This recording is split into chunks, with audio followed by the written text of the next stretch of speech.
You're watching Al Jazeera, a reminder of our top stories this hour. At least 16 people have been killed in overnight shelling in residential buildings in the city of Rafah. Children are among the dead. Almost 25,000 Palestinians have now been killed in the war. Desperately needed medicine and other humanitarian aids entered Gaza. Israel and Hamas reached a deal on Tuesday, brokered by Qatar and France. The agreement's going to send aid supplies to civilians in Gaza and provide medicine for the captives.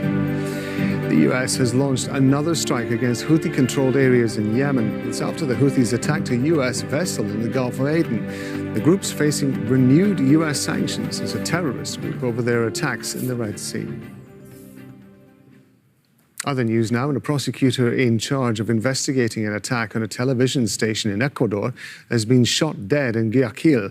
Cesar Suarez was ambushed in broad daylight. Gang violence in Ecuador has increased in recent months after one of its most powerful drug lords escaped from prison. A state of emergency is in place. In view of the murder of our colleague Cesar Suarez, prosecutor for organised crime in Guayas province, I'm emphatic. Organised criminal groups and terrorists will not undermine our commitment to Ecuadorian society. This event is a source of grief for us as an institution. We are currently conducting the first investigations at the scene of the crime with the aim of ensuring, as in every case of violent death, that this crime does not go unpunished. Russia says it stopped a drone attack targeting the capital in the early hours of Thursday morning. The country's defense ministry says it shot down a drone over Podolsk, just south of Moscow. No casualties were reported. Another drone was reportedly intercepted near St. Petersburg in the north. Moscow's accused Ukraine of carrying out the attack. Earlier, Russia launched more attacks in Ukrainian cities. Its defense ministry said it carried out high-precision strikes on foreign fighters in Kharkiv. And this prompted evacuation orders for residents living near the front line. Rob McBride reports from the capital, Kyiv. Ukraine's second city, Kharkiv, once again targeted in an overnight airstrike, with 2 Russian missiles hitting a residential area, leaving some people injured. The southern port city of Odessa was also hit by drones that damaged buildings and also left several others wounded. The entrance was burning. Me and my neighbor ran outside, but the shelter was too far away. When there was a third hit, we just had to crouch down. The continuing airstrikes come as NATO commanders have been meeting in Brussels, voicing support for Ukraine and with defending Western-style democracy high on their agenda. In 2024, a record-breaking 2 billion people on Earth will cast their vote in a democratic election. And yet, the concept of democracy needs to be defended more than ever. A strong message of support from French President Emmanuel Macron has also given Ukraine a boost, saying that Russia mustn't be allowed to win and promising delivery of more artillery and long-range missiles. That help is increasingly needed as Russian forces push attacks at points on the Eastern Front, such as here around Bakhmut, where Ukrainian soldiers say they face a shortage of ammunition. Rob McBride, Al Jazeera, Kyiv. A Sierra Leone High Court is going to allow former President Ernest Bai Koroma to travel abroad for medical care. The 70-year-old is charged with treason, accused of complicity in the November 2023 failed coup. Regional bloc ECOWAS has been trying to convince Sierra Leone leaders to let him go into exile in Nigeria, which has offered to take him in. Ahmed Idris has more from Freetown. Heightened security and expectations in Freetown as a treason case against Ernest Bai Koroma resumed. But after hours of waiting, the former president failed to turn up to court. His lawyers did, though, successfully appealing to a higher court to grant him permission to leave the country. And I've asked by the court not to speak much on the quality and content of what it says, but a gag order has been given against me, and I'll stay with what the court says. But in any event, bail has been granted and reconsidered. Ernest Bai Koroma has been charged with 4 counts of treason and harboring others who are accused of plotting the failed November 26 coup. 27 soldiers and several civilians have been charged, but there are diplomatic moves to prevent the 70-year-old from trial. For weeks, regional bloc ECOWAS has been pushing to get Mr. Bai Koroma out of Sierra Leone. Nigeria has offered to host him.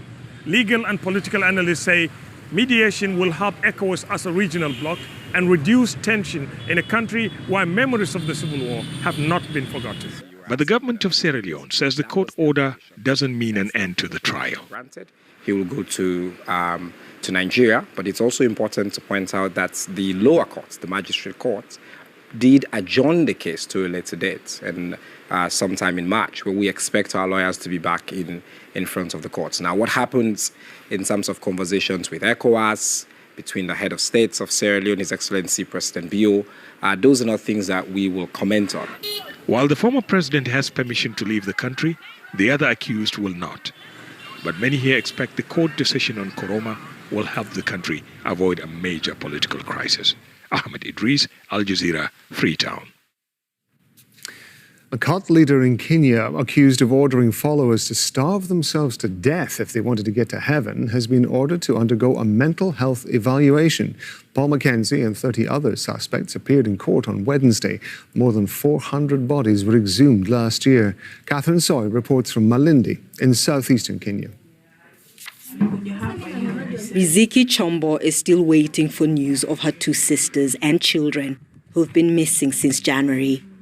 She believes they were members of a doomsday cult in Malindi. More than 400 Kenyans, including children, died after their church leader convinced them to starve themselves in order to meet Jesus. 600 people are still missing. Autopsies showed signs of suffocation and beatings. The shallow graves were discovered on a property in Shakahola in southeastern Kenya. In our last conversation with one of my sisters, she said big things are happening. We will see each other again, but you must have faith and you must be a believer. If you don't have Jesus, you will not see me. Dozens of people, including the pastor, Paul Ndenge Mackenzie, are in police custody. Relatives who have been waiting for DNA results thought they would have their answers by now, but they say that government officials are not giving them any information, and the silence is unbearable. It's believed more bodies are buried in Shakahola. The government is struggling to identify them. Some are badly decomposed. Relatives are frustrated by the long wait. It's a very long process, and sometimes what we actually plead with relatives is simply be patient. Because unfortunately people think, oh, with the DNA is like instant coffee. I take the DNA, tomorrow you have the results. No. That would be cheating the family. It may take months, sometimes years, for us to be able to identify even 10 people. Mackenzie is well known in Malindi. He preached against education and medicine and has been arrested several times over the years. Relatives are demanding answers from the government. They want justice and closure. Catherine Soy, Al Jazeera, Malindi, southeast Kenya. British MPs have voted for a controversial law that would see migrants deported from the UK to Rwanda. The bill will now enter its third reading in the final stage of the House of Commons. Critics say the plan risks breaking international law. An explosion at a fireworks factory in Thailand has killed at least 23 people. The blast happened in Sophanburi province, in a town about 120 kilometres north of Bangkok. Police say they found no survivors. The Prime Minister's office has ordered an investigation. Bad weather has caused damage in several regions across Lebanon. In the north, heavy rainfall flooded plains, trapped families in their homes and destroyed camps for Syrian refugees. Zaina Khadr reports from Akkar in northern Lebanon. For 3 days, this low-lying coastal area in northern Lebanon was inundated when nearby rivers overflowed during heavy rains. The waters may have receded, but people's lives have been turned upside down. Many homes suffered extensive damage.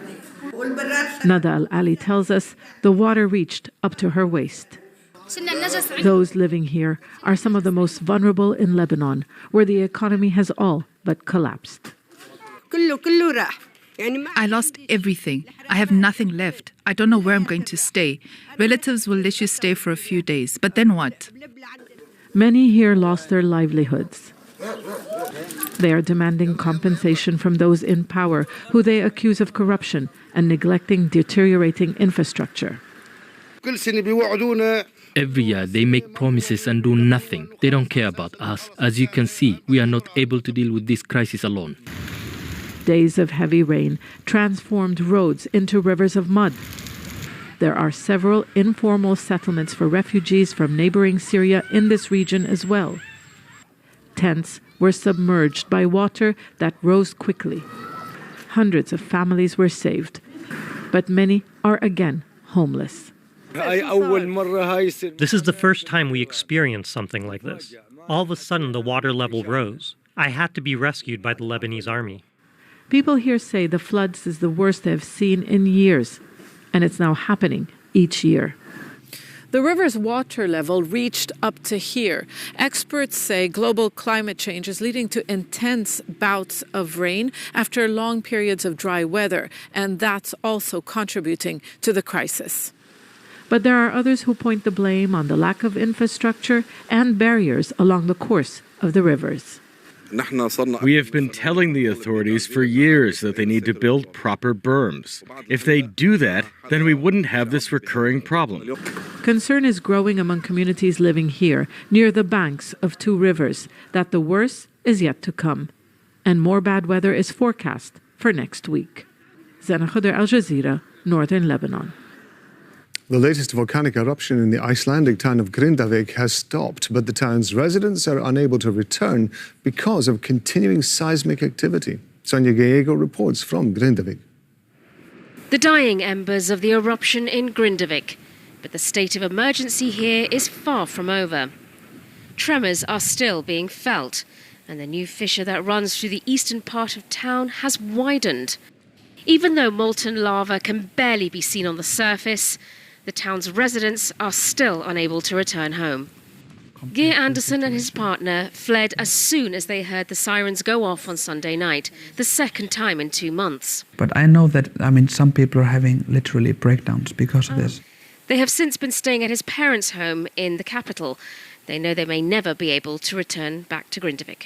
So many people have already said that they don't want to return back to the town. Then for me, it's very difficult to move there, because the community itself is so damaged. Living in an area of high seismic activity will always carry its risks. But the damage done by this last eruption has left many here wondering where exactly is the safest place to live in this part of the country. After November's eruption, many were hopeful that normality would return.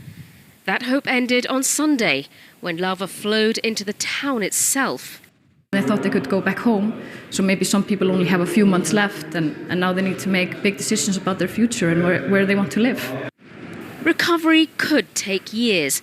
While the magma pressure may decrease and shift further out, there is little guarantee that more fissures won't suddenly appear, changing the landscape and the communities themselves. Sonia Gallego, Al Jazeera, north of Grindavik. The stream's next. I'm Rob Matheson. Stay with us on Al Jazeera.